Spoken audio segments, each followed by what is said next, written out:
دل آزاری کا خیال کر لیں۔ ایک انہوں نے کہا کہ یہ کسی نے کہا ہے کہ ایسے کام کریں کہ دنیا ہی جنت بن جائے، نہ کہ آخری جنت پہ بھروسہ کیا جائے۔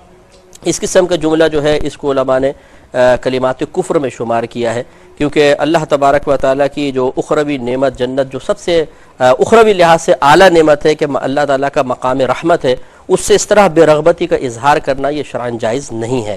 قرآن اور حدیث ہمیں جنت کی رغبت دلاتے ہیں، اس کی طرح ترغیب دیتے ہیں، نہ کہ اور دنیا کی مذمت بیان کرتے ہیں۔ اب دنیا کو جنت بنانے کا مطلب ہرگز یہ یقینی سی بات ہے، یہ تو نہیں ہو سکتا کہ عبادات کے ذریعے بنائے، مطلب یہاں پہ ایسے عمل کرے کہ ہر قسم کی آسائش حاصل ہو جائے، اور اس کے مقابلے میں اخروی جنت کو حقیر جاننا یہ شرعاً سخت ممنوع ہے، اس پہ توبہ کرنی چاہیے۔ یہ کہتے ہیں کہ اگر ہم نے دعا کی تو یہ کس طرح پتہ چلے گا کہ یہ آخرت کے سلسلے میں ذخیرہ بنا دی گئی ہے؟ دیکھیں، ہم نے یہ نہیں کہا تھا کہ اگر دعا کا نتیجہ معلوم نہ ہو تو ضرور وہ دعا رد ہو جائے گی۔ ہم نے کہا تھا کہ اگر دعا کی جائے اور وہ اللہ تعالیٰ کی طرف سے رد نہ ہو، اس پہ کوئی نتیجہ مرتب ہو جائے تو یہی اس کی مقبولیت کی علامت قرار دی جائے گی۔ لیکن رد ہونا اور اس کا مقبول ہونا بعض اوقات بالکل ظاہر نہیں ہوتا، پتہ نہیں چلتا ہے۔ ہاں، یہ صرف ہو سکتا ہے کہ ہم نے جس چیز کو طلب کیا وہ نہیں ملی تو ہم یہ کہہ سکتے ہیں بھی اس سلسلے میں تو یہ دعا رد ہو گئی، لیکن ضروری نہیں ہے کہ اس پہ نتیجہ مرتب نہ ہو سکتا ہے آخرت کے لیے ذخیرہ کر لی گئی ہو، تو لہٰذا اس پہ کوئی حتمی حکم نہیں لگا سکتے۔ یہ انڈیا سے کال کرتے انہوں نے کہا تھا کہ کوئی کہتا ہے کہ ایک ہم کسی کو پسند کرتے ہیں تو دوسرا اس سے جلتا ہے، تو کیا یہ صحیح ہے؟ تو اس طرح کرنا بالکل صحیح نہیں ہے۔ اگر ایک مسلمان بھائی دوسرے مسلمان سے محبت کرتا ہے، اس سے عقیدت رکھتا ہے، اس کی عظمت کو مانتا ہے، اس کی تعریف کرتا ہے، تو دوسرے کو جلنے کا حق نہیں ہے، ٹھیک ہے؟ وہ اگر کر رہا ہے تو آپ کسی اور سے محبت کر لے، اگر وہ پسند نہیں ہے تو۔ یہ انجیکشن کا مسئلہ انہوں نے بیان کیا تھا کہ دیکھیں، انجیکشن کا میں نے یہ نہیں کہا کہ انجیکشن سے روزہ نہیں ٹوٹتا، ہم نے اس میں یہ بتایا تھا کہ علماء کا اختلاف ہے، بعض اس سے روزہ ٹوٹنے کا حکم دیتے ہیں، بعض ٹوٹنے کا حکم نہیں دیتے، اور میری ذاتی رائے یہ ہے کہ دونوں طبقہ علماء کی اجتہادی جو کوئی کوشش ہے ان کی، اس کی رعایت کی جائے اور اس کا ادب و احترام کیا جائے۔ چنانچہ اگر کوئی انجیکشن کے بغیر روزہ پورا کر ہی نہیں سکتا تو بہتر ہے کہ انجیکشن لگوا کے روزہ پورا کرے، اور اگر اس کے بغیر انجیکشن کے بغیر روزہ پورا کر سکتا ہے تو پھر انجیکشن نہ لگائے، بلکہ اسی طرح اپنا روزہ پورا کرنے کی کوشش کرے۔ ایک آخری تھا کہ انہوں نے کہا تھا کہ یہ ہمارے پروگرام کے درمیان بعض اوقات اشتہارات آتے ہیں اور اس میں کچھ ایسی چیزیں مناظر آ جاتے ہیں جو گناہ کا وہ سلسلہ بن سکتے ہیں۔ تو دیکھیے، کوئی بھی چیز اگر کہیں پر بھی آئے گی اور اس میں کوئی ناجائز عنصر ہے تو لازم سی بات ہے کہ وہ اس کو دیکھنا گناہ ہی ہوگا، اس کو کوئی بھی ثواب کا کام نہیں کہہ سکتا ہے۔ لیکن کیا صرف اس خوف کی وجہ سے کہ شاید بیچ میں کسی ناجائز چیز پہ نگاہ پڑے کیا ہم دینی پروگرام دیکھنا چھوڑ دیں؟ یہ بات قطعاً غیر مناسب ہے۔ آپ مارکیٹ میں کاروبار کرتے ہیں، دکان پہ بیٹھتے ہیں، عورتیں بھی سامنے آتی ہیں، دیگر اور بھی معاملات ہوتے ہیں، تو کیا اس خوف کی وجہ سے کاروبار کرنا چھوڑ دیں، گھر سے باہر نکلنا چھوڑ دیں؟ لازم سی بات ہے کہ ہم باہر نکلتے ہیں اپنی نگاہوں کی حفاظت کریں گے اور اپنا دیگر کام بھی کریں گے۔ یہ پروگرام کم وقت کے اندر سینکڑوں کتابوں کا نچوڑ اور خلاصہ صحیح معتمد طریقے سے آپ کے سامنے پیش کیا جاتا ہے، یا آپ کو کوئی شاید حاصل نہ ہو، تو اس لیے ان چھوٹی موٹی چیزوں کو نظر انداز کر کے دینی پروگرام سے اکتساب کا سلسلہ جاری رہنا چاہیے۔ صحیح۔ ناظرین کرام، ایک کالر ہمارے ساتھ ہیں، دیکھتے ہیں کون اور کہاں سے۔ السلام علیکم۔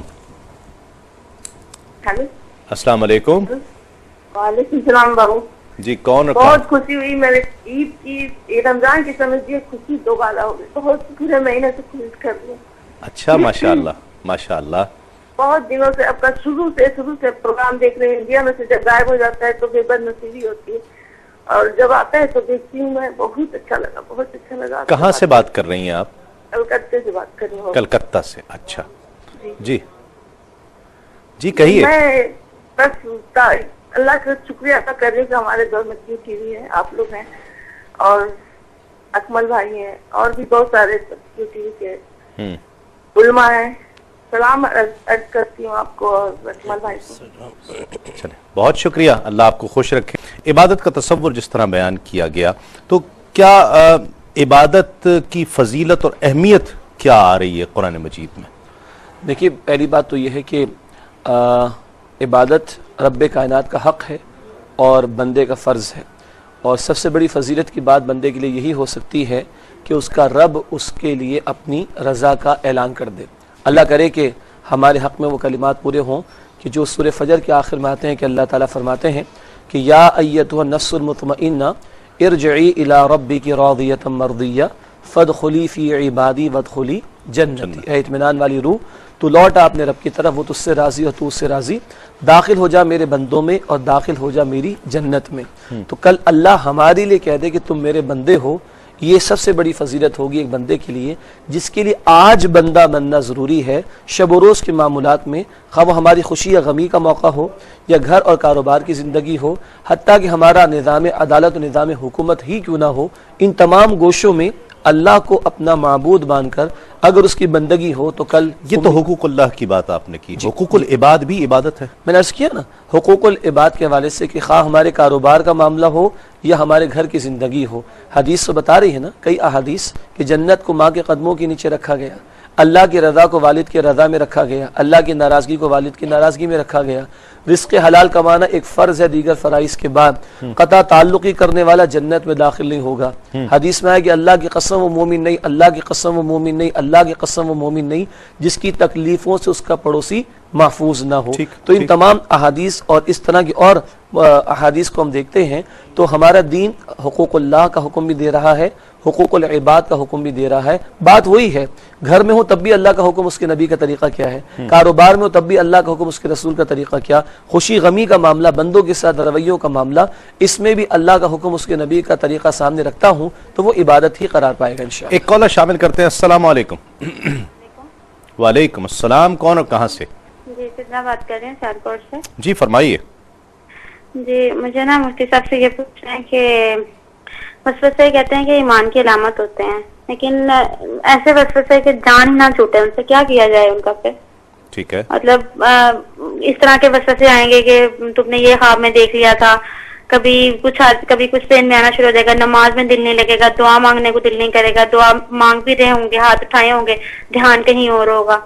ٹھیک ہے، کوشش بھی کی جاتی ہے، یہ نہیں کہ کوشش نہیں کرتے ہیں، ٹھیک ہے، کرتے ہیں کوشش، سب کچھ کیا جاتا ہے، لیکن پھر بھی پتہ نہیں کیا ہے، عبادت میں دل نہیں لگتا ٹھیک طرح سے۔ ٹھیک ہے، بالکل آپ کو بتاتے ہیں بہن۔ ایک کال اور شامل کرتے ہیں۔ السلام علیکم۔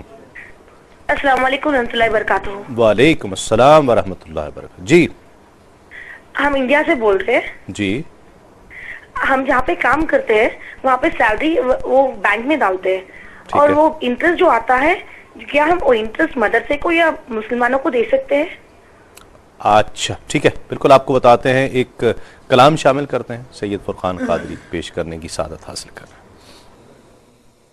اکو تانگ مدینے جاوڑ دی، میرے دل دی حسرت ہور نہیں، اکو تانگ مدینے جاوڑ دی، میرے دل دی حسرت ہور نہیں، بس سونیا تیری مرضی ہے، میرے دل دا کوئی زور نہیں، بس سونیا تیری مرضی ہے، میرے دل دا کوئی زور نہیں، تے میرا دل اے کہندا حوصلہ رکھ، سونے دا بلاوا آوے گا، میرا دل اے کہندا حوصلہ رکھ، سونے دا بلاوا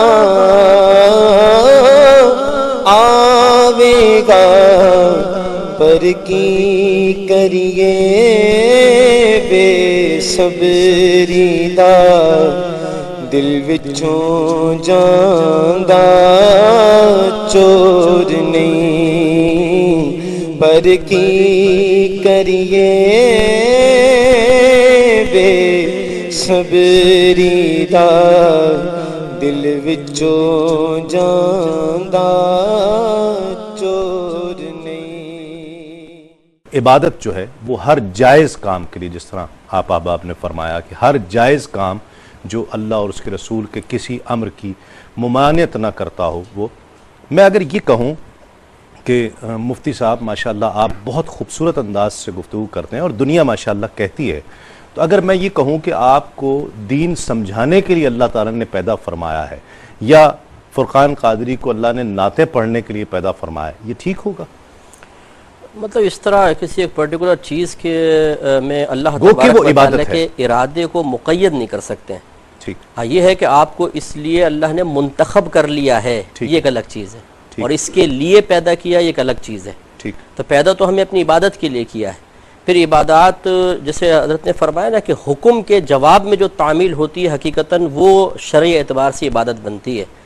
ہر نیک عمل عبادت نہیں ہے، ٹھیک، ہر نیک عمل عبادت نہیں ہے، نیکی ضرور ہے لیکن ہر نیک عمل عبادت نہیں ہوگا، ٹھیک ہے نا۔ جیسے اب میں مثال کے طور پر عصر کی نماز کے بعد 10 دفعہ اگر سبحان اللہ کہہ دیتا ہوں، یہ نیک عمل ضرور ہے لیکن اللہ کا حکم تو نہیں ہے کہ ایسا کرو، تو لہٰذا اس کو عبادت نہیں کہیں گے شرعی اعتبار سے، کیونکہ عبادت اللہ تبارک و تعالیٰ کے حکم کے جواب میں جب انسان کوئی عمل اختیار کرتا ہے یا کسی عمل کو چھوڑتا ہے تو حقیقتاً وہ عبادت ہوتا ہے۔ تو بہرحال یہ آپ کہہ سکتے ہیں کہ آپ کو اللہ تعالیٰ نے اس فیلڈ کے لیے منتخب فرما لیا ہے، ورنہ اللہ تعالیٰ نے ہمیں عبادت کے لیے پیدا کیا، کہ وہ عبادت ہی ہو، ہاں چاہے وہ عبادت ہو، ٹھیک ہے، پھر بھی یہ نہیں کہا جا سکتا کہ یہ اس کام کے لیے پیدا کیے گئے ہیں، یہ نہ کہیں، ٹھیک ہے، جب تک کہ اللہ تعالیٰ کی طرف سے خاص نشاندہی کوئی آئے، جیسے نبیوں کے لیے وہ اس لیے پیدا کیے گئے، فلاں اس لیے پیدا کیا گیا، وہ الگ بات ہے کہ اللہ تعالیٰ کی طرف سے ایسا آ جائے بیان تو ہم کر سکتے ہیں، ویسے اس طرح کہنا مناسب نہیں۔ ٹھیک ہے، ایک گھنٹہ 1.5 گھنٹہ 5 نمازوں میں 1 سے 1.5 گھنٹہ، ٹھیک ہے،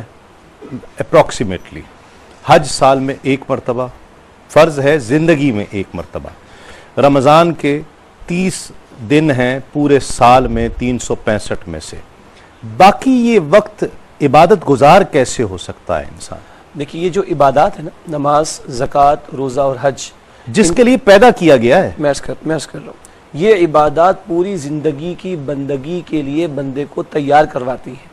کچھ رکاوٹیں ہیں جو ہمارے ساتھ منسلک ہیں، جن کو دور کیا جا سکتا ہے ان عبادات کی انجام دہی کے ذریعے، تو پوری زندگی میں اللہ کی بندگی ممکن ہو سکتی ہے۔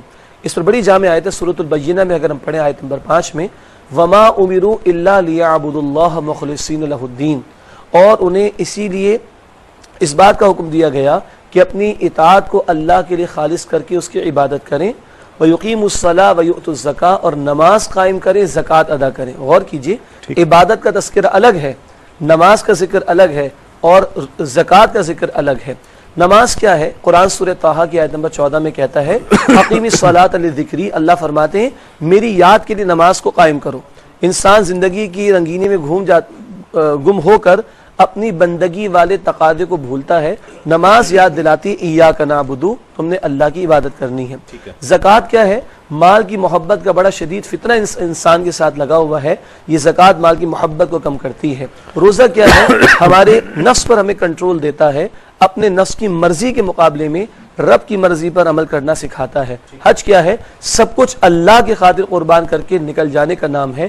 یوں ان بڑی بڑی عبادات کا ایک بہت بڑا حاصل یہ ہے کہ یہ رکاوٹیں دور کر کے پوری زندگی میں اللہ کی عبادت، پوری زندگی میں ایک لمحہ عبادت کا۔ ٹھیک، اب جو بات ہم کر رہے ہیں کہ مغرب عشاء کی نماز پڑھی فرمایا گیا، یعنی کتنا خوبصورت یہ جملے ہیں اور کتنے اس تازگی دیتے ہیں کہ آپ نے عشاء کی نماز باجماعت پڑھی، صبح فجر کی نماز باجماعت پڑھی، رات کو کسی غلط کام میں مبتلا نہ ہوئے، سو گئے، وہ رات بھر عبادت ہے۔ عبادت ہے نہیں کہا، بلکہ پوری رات عبادت کا ثواب اس شخص کو حاصل ہو جائے گا، یہ ہے۔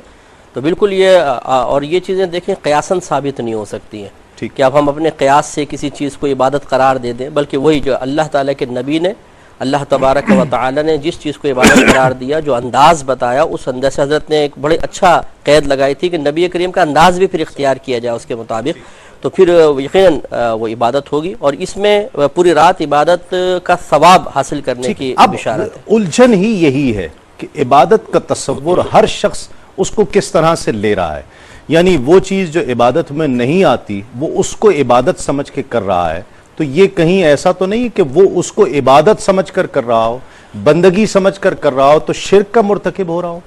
نہیں، جب بندگی کا تصور آ گیا تو شرک کا تصور تو ویسے ہی نکل گیا.